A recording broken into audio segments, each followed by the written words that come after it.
It's at this point, distinguished guests, ladies and gentlemen, that it will be time for us to go to the panel.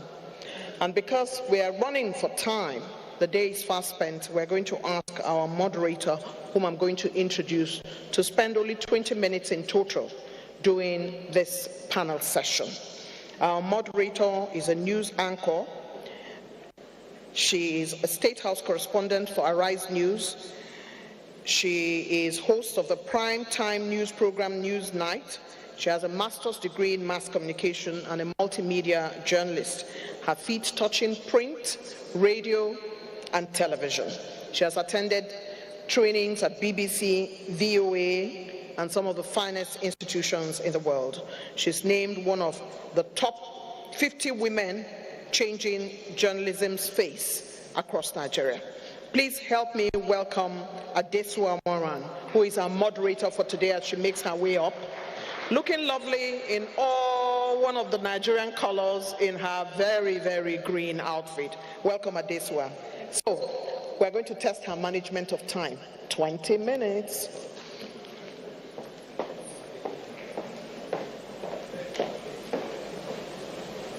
Happy Democracy Day, Nigerian. Great.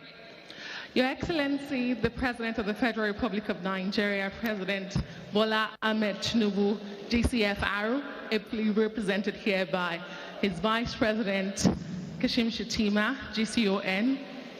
Your Excellency, with your permission, I would like to stand on all duly established protocols.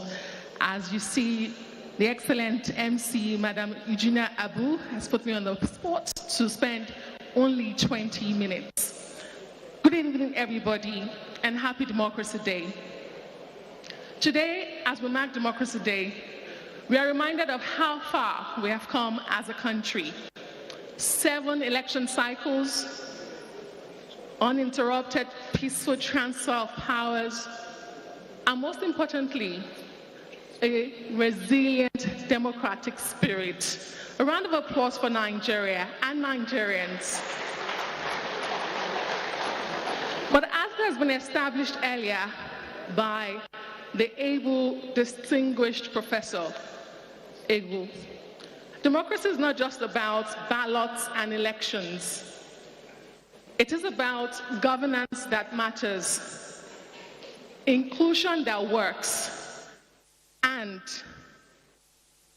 the results that the people feel in their daily lives.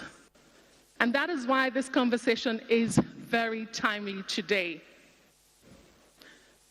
The title of this panel is Delivering Democracy, Reform, Responsibility, and Results. And at the heart of that delivery is not politics or policy. It is the people. So how do we ensure that all of these great reforms that are driven by the Bola Tinubu-led administration are truly felt by the people, even to the grassroots, the most remote places of our great country, Nigeria? Our conversation this evening will help unpack some of the challenges highlighted by the professor, but to also explore enduring solutions. And to help me do that, please welcome with me, in no particular order, my distinguished panel of leaders and thinkers in their various fields. Oluwamiseun Olufemi White is a distinguished lawyer and financier operating at the nexus of finance, technology, and sustainable development. As CEO of Alami Capital, she leads high-impact investments that align global standards with local realities across Nigeria's critical sectors. A fellow and scholar at the Harvard University, her research explores innovation, law, and digital sovereignty. She is passionate about reimagining systems for a more just, inclusive, and self-determined African future. Welcome. Thank you so much, Adesua, for that kind introduction. Great. Joining our panel is Hansatu Adegbite, a seasoned executive with over 2 decades of leadership across nonprofit, private sector, and public service. She is a trailblazer in women's empowerment, corporate governance, and strategic partnerships. She does have fans in the room. With experience on multiple national and international committees, including the United Nations Women and the Presidential Advisory Council for Women and Girls, Hansatu is a faculty member at leading institutions like NIPS, Pan Atlantic University, and she's the immediate past executive director of Women in Business. Welcome, Hansatu. Our next panelist is a barrister, Ismail Hamed, widely recognized as the face of youth engagement in the APC since 2013. He has served as the party's national youth leader and is a member of the Board of Trustees. He was also special advisor to President Muhammadu Buhari and currently chairs the governance subcommittee of President Tinubu's Policy Advisory Council. Ismail is the managing partner at Greenbridge Law Firm and the founder of teachfornigeria.org. It's a voluntary initiative encouraging privileged professionals to teach in public schools. He contested for the Kano Central Senate seat in 2023 and is currently pursuing a PhD in public policy. Please welcome Barrister Ismail Hamed. Well, I must say that this panel is already delivering a form of democracy, gender affirmation. With more women on this panel than men here, it is clear that we are moving from gender affirmation to gender presence. A round of applause, please. Barrister Ahmed, you're blessed amongst women. We don't bite. You're safe. So let me begin. I'll just go around to ask. We know about the reforms of this administration. We've heard from the guest speaker. He did say we have made strides, but there are also challenges. Particularly, he mentioned public trust. So I'm just going to go around the room. How do we move from electoral democracy to one that delivers tangible results to the Nigerian people in their daily lives? Let me begin with you, Hansatu. One reform, if you could hazard, if you could be a part of the President Bola Tinubu's cabinet, not that we're asking for an expanded cabinet, but what would that reform be? Well, first of all, let me say that in the words of my Honorable Minister of Women Affairs, it is women o'clock. And gender is always on my own agenda. Yeah. And I can also say to you that even our keynote speaker did not touch anything on gender. So that is why it is important to have more women in leadership, because we are the only one that can speak to that. It is important for me to say that even though we are about 50% representation of women in Nigeria, the truth of the matter is that democracy has tried. We are not ungrateful, but men, we have a long way to go. We look at our National Assembly, we're still struggling with 3.8 and 3.7% of women, both in the Senate and the House of Representatives, and only 5% in the state legislative. Now, we are not, I'm very happy that our head of service is here. We celebrate the fact that our head of service is a woman doing great reforms. And we do have less than 15% of our permanent secretaries that are women, even though we have a workforce of about 54% in the Federal Civil Service. And I'm very happy to see that our permanent secretary of finance and of course of women affairs are women, because gender responsive budgeting is very key and we're coming there. But having said all of this, it is not all gloom and doom. We know that there have been a number of reforms, obviously the not too young to run and the electoral reforms. But at the end of the day, I think what the women of Nigeria are saying is that we just want to help you in moving this nation forward. The men, you have done it yourselves for so long. Okay. And we know where we are. We have not gotten there yet. The soul of Nigeria and Africa is crying to be nurtured by women. And so we're saying, let us help you. Okay. And for most of the men that will say these women have come again with their gender agenda, don't allow God to hear your prayer and carry all the women out of this world, because you know that a lot of you will not survive 2 weeks without women. So thank you very much. I will just leave it at that. Thank you very much, Hansatu. So Hansatu feels that more women in governance is that reform to deliver on democracy to the people. Barrister, let me come to you. Obviously, I'm sure you might have a different opinion. What's that one reform that would deliver democratic governance to the Nigerian people for them to feel in their daily lives? Good evening.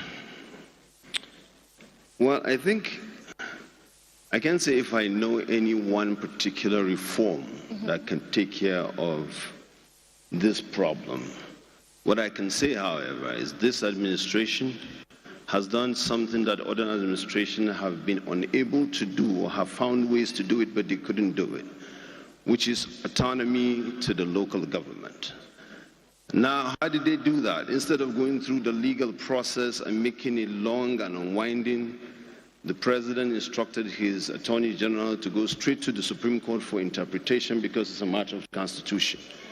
Now, that has been done on paper. What is left is for it to be done operationally, because we all know the president, the vice president, so many people sitting here, the secretary to the government of the federation, they were all governors at one time. There is simply no process at state level. Whatever the governor wants, the governor does, the governor gets. And I remember a governor that became a minister during Buhari administration, and the first trip he took, his colleagues, his staff that came with him to the government, to the ministry, were told to retire a fund of 5 million naira they were given. They couldn't believe it. They said, what is return? What is retire again? They didn't understand. They said, we used to pack money in our suitcases and we move, and there's nobody that asks us to retire. So if there is one reform, I think this government has already done it. The local government, there has to be an autonomy, there has to be life, there has to be activities at the local government for anything to be felt, so that people would have a responsive leadership at the local level. And number two, I think this is very important, the leadership recruitment model that we have in politics, almost like in Nigeria, politics is the only profession that requires no qualification. Anybody who has a nuisance value of whatever kind can just jump in and be a leader. Politics is a serious business because it leads to leadership, so I think the leadership recruitment model should have serious criteria. I can understand when the Constitution was written. I can understand when the Constitution was written of 1999, it was copied in 1979. It was just 19 years after our independence. But now, Mr. Vice President, we're 65 years old. We can no longer accept just school leaving certificate or its equivalent as a reason to be a president. Thank you very much. Barrister Ahmed, a reminder again, he's pursuing a PhD, so you can imagine. I wonder how we'll get rid of the nuisance value you talk about, but thank you so much. I asked for one reform, he gave two. Let me come to you, Oluwamichel. How do you think we can practically, involve the people? The people seem to feel neglected in some form, despite what the government does. How do we include them? Thank you so much for that question, Adesua. I think one of the first steps is to reimagine where we see people to be gathered in. So we need to take the messages that we have, put them in the forms that people want to hear them in, and take them to the places that they are. For a lot of young people in my generation, we're not happy with just showing up on election day to cast our vote. We want to be a part of the systems that create these election cycles. We want to be a part of the systems that create these reforms and design them. So we want things like technology fellowships led by our state governments. We want to be a part of the various monitoring and delivery dashboards that are being created. For example, the Ministry of Youth has done wonderfully. Today, as a young person or anybody in this nation, you can go online and track every single youth initiative that this government is doing, and you can see where they're located, the local government areas, the states that they're in. These are the sorts of measures that I think we can continue to take to bring governance closer to young people. Excellent. Thank you so much, Oluwamisho. I'll come back to your answer too. When Barrister Ahmed was speaking, he talked about local government. And I did hear Oluwamisho also mention local government and state governments. So it's not, there seems to be so much concentration at the center. But let's break this next round of conversation into themes. And I'd like us to begin with the economic reforms and the people. Economic reforms are necessary, but they are tough. How do we balance these bold reforms with the need for social protection so that growth doesn't deepen inequality? I think the Ministry of Women Affairs are already ahead of us. We have the National Women Economic Empowerment Policy. The only thing we now need to do is implement and institutionalize it across the nation. When you look at wealth creation, for example, we do recognize that less than 1% of all public procurement goes to women-owned businesses. And globally, Nigeria is already known to have the highest number of female entrepreneurs. And so with that divide, if we institutionalize also affirmative procurement policies, what that means is that at least 30% of government contracts, public sector, even private sector, should go to women-owned businesses. There is no way it will not cascade into the rural communities. And I think some of the state governments in the past and even currently have done something excellently well in terms of where you have a male chairman, you have a female vice and vice versa. Yeah. And that has worked excellently well in a number of the states. So those for me would be my own contributions. Thank you. Barrister, let me bring it back to you. I like that you highlighted the point about the state governments and the state governors as well as the local. But when these reforms are carried out, people feel that it begins and ends with the federal government, with the president, because they feel the toughest decisions are taken from the top. Now, how do you explain, do you think there's a better way to explain these policies beyond what is being done currently, that they are tough but they are necessary? Do you think we can cascade that down better? Yes, I think people generally, you see, reforms, economic reforms or economic decisions or policies are usually that are sound, are usually politically unpopular because they are tough. So the people that have the responsibility of explaining to the general public or to the citizens, much more than the appointees of the government, are the people who are elected by the people. The president and vice president, you need to move around the country and talk to people directly. When people are going through pains, they want to hear from the people that they cast their votes for. That cascades to a large extent. So you can't reform are necessary, but they have to come with empathy. What does empathy mean? I feel your pains. I understand what you're going through. The moment people understand the why, then it is okay for them to go through the how. But that has to be done by elected officials, governors, president, vice president, members of National Assembly. So it has to be more than just talking in Abuja or Lagos or policy hubs. It has to cascade. Policy prescriptions are usually technical. You need to break it down. That's why you need politicians to come in to be able to speak to people to carry the message downward. That's the most important. But then, doesn't that put more responsibility back on the president and the vice president, the federal? Well, what happens? Well, no, not necessarily. Subnational government. How do we strengthen subnational government? Well, subnational government, like I said, there are a lot of people that just look, because right now I heard a governor, I think about 3 weeks ago, that was explaining to his people that I didn't remove fuel subsidy. What you are going through is as a result of the federal government decision. You know, that's not right, because he has gotten more money as a result of that. He's not telling them that part.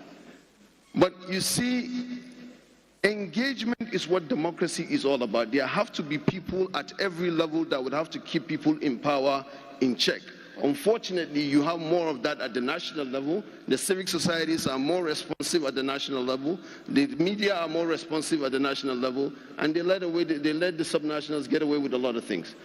We in Kano, we are not allowing our subnational to get away. Well, maybe because it's in a different political party, but we put our eyes on on him as much as we can. Okay, great. Let me come to your space, which is tech and the future, the voice of the youth.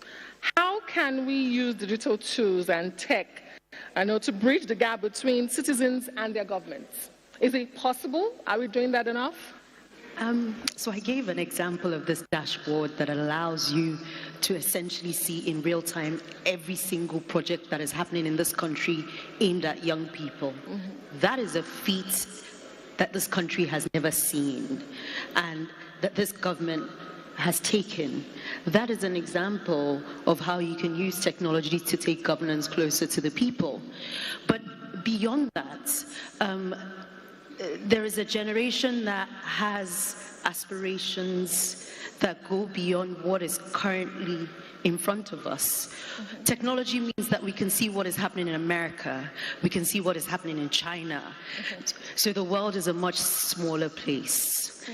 And so in that, we're looking for initiatives that help us to grow our innovative ideas.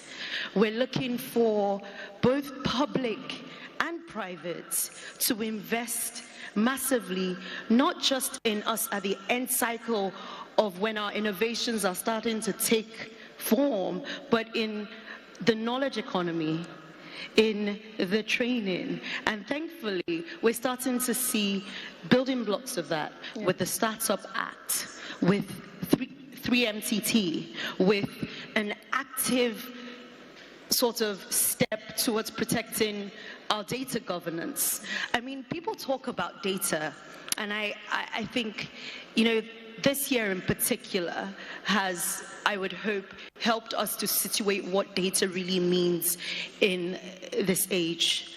Our data governance is securing our future. It's securing our sovereignty. AI is what everyone's talking about. We're consumers of technology today, but this administration's working really, really, really hard actually to put building blocks that mean that we're not just consumers of technology without understanding. Mm-hmm. We're putting in place the right governance measures. And that's not happening in a vacuum.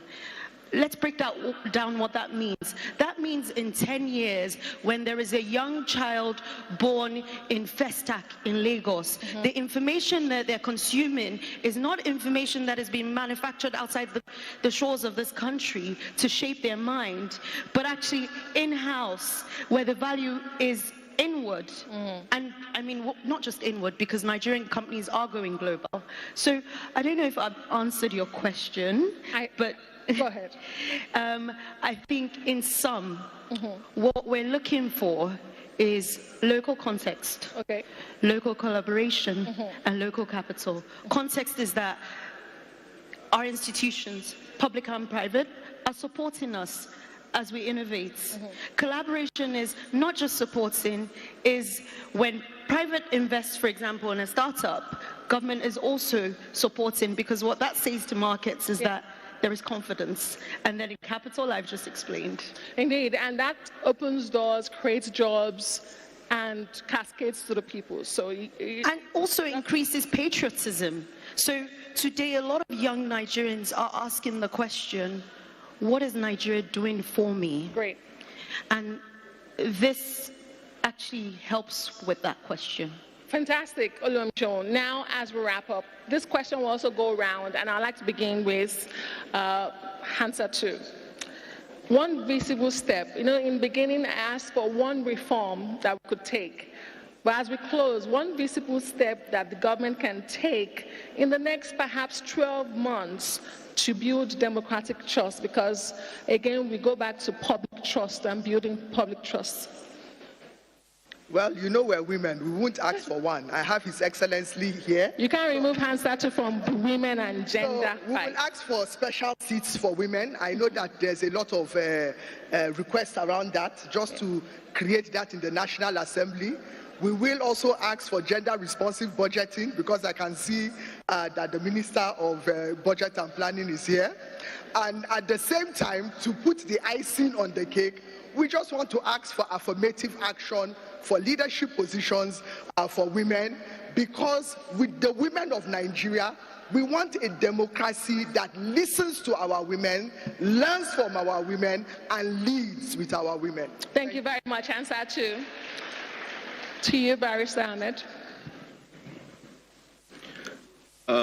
One visible step, one. I know you have many, one. Leadership is a quality, it's not a position.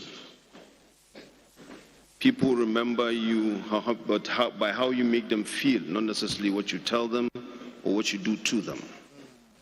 Leadership must be exemplified by the power of the example of the leader, not the example of his power. Please, we have one policy that can change, is that inclusion of younger generation in process of policy making. That is what I think would. Thank you very much. Very quickly, Oluwamiso. Okay. So you said I could only say one. Yes. I'm going to balance it out and do two. Very quickly. Right. So I think a key thing we really want is we want to be involved in the process of reform. A key ask is that state governments consider having technology and governance fellowships in each state.